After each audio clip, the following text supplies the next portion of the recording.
Aba, ito raw San Miguel Beerman ay mukhang gustong humirit ng trade bago matapos ang bagong taon. Mukhang sa pagkahanda dito sa semifinals nila kontra dito sa Barangay Ginebra, ay ito raw San Miguel Beer ay pinaplano na kumuha ng mga tinatawag ng mga additional na scorers at mga centers.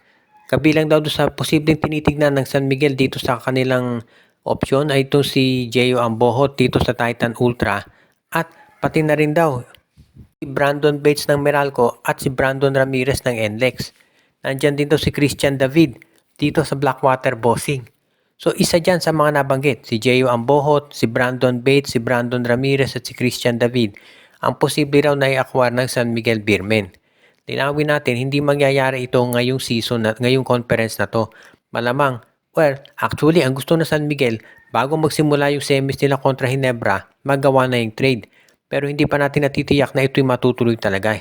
Kung sakasakali na matuloy at makuha nila si Ambohot, for example, makatutulong yan dito sa roster nila dahil magkakaroon sila ng isang stretch 4 na mayroong 3-point shooting.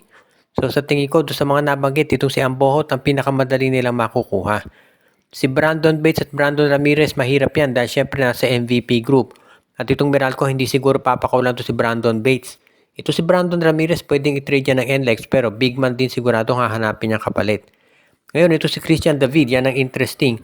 Dahil ito si David, alam natin na yun doon sa mga insiders, ay baka gusto na rin na ma-trade mula dito sa Blackwater Bossing.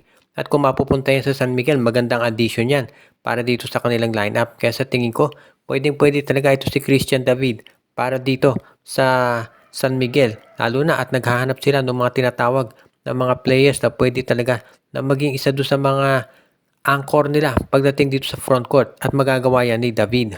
Ito namang TNT tropang 5G, syempre bilang ka-rival ng San Miguel Beer, hindi ito pahuhuli pagdating dito sa pagdagdag ng mga players. Posible raw na i-acquire ng TNT itong si Richie Rivero mula sa Phoenix kapalit naman ni Kim Aurin. Dahil itong TNT sa haba na ng panahon, sa tagal na niya dito sa PBA, nakita na natin na talagang ang gusto nilang kinukuha ay yung mga guards dahil doon nakasentro laro nila. At itong si Richie Rivero nababagay dito sa tropa dahil yung estilo ng laro ni Rivero ay sabihin na nating well suited do sa dribble drive offense na ginagamit ni Chot Reyes. Kaya nga ito si Rivero kung mapunta dito sa TNT kapalit ni Aurin, sigurado na magiging madali yung pag-fit niya. Kung kayo'y nanonood ng laro ng Phoenix, makikita naman ninyo na si Rivero ay isa doon sa mga top IQ players ngayon sa PBA. At yan ang dahilan kung bakit siya ay isa doon sa tinatawag natin na mga players na nasasayang dito sa Phoenix dahil hindi sila nakakaabot sa playoffs. Kare-renew lang ng kontrata ni Rivero dito sa Phoenix Fuel Masters pero meron pa rin chance yan na matrade dito sa katropa lalo na kung magiging maganda naman yung offer ng TNT.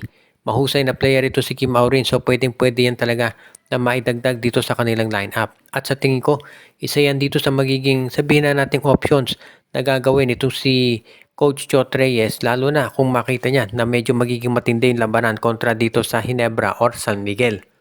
Sa ngayon, itong TNT, alam natin na medyo nanghihinayang pa rin yan dito sa naging injury kay RHJ dahil tumiit yung chance nila na maka-Grand Slam. Pero, sabi nga nila, kailangan mag-focus at mag-move on na sila at yung pagkuha sa ibang mga local players na makatutulong dito sa kampanya sa Philippine Cup. Diyan na sila nagfo-focus ngayon.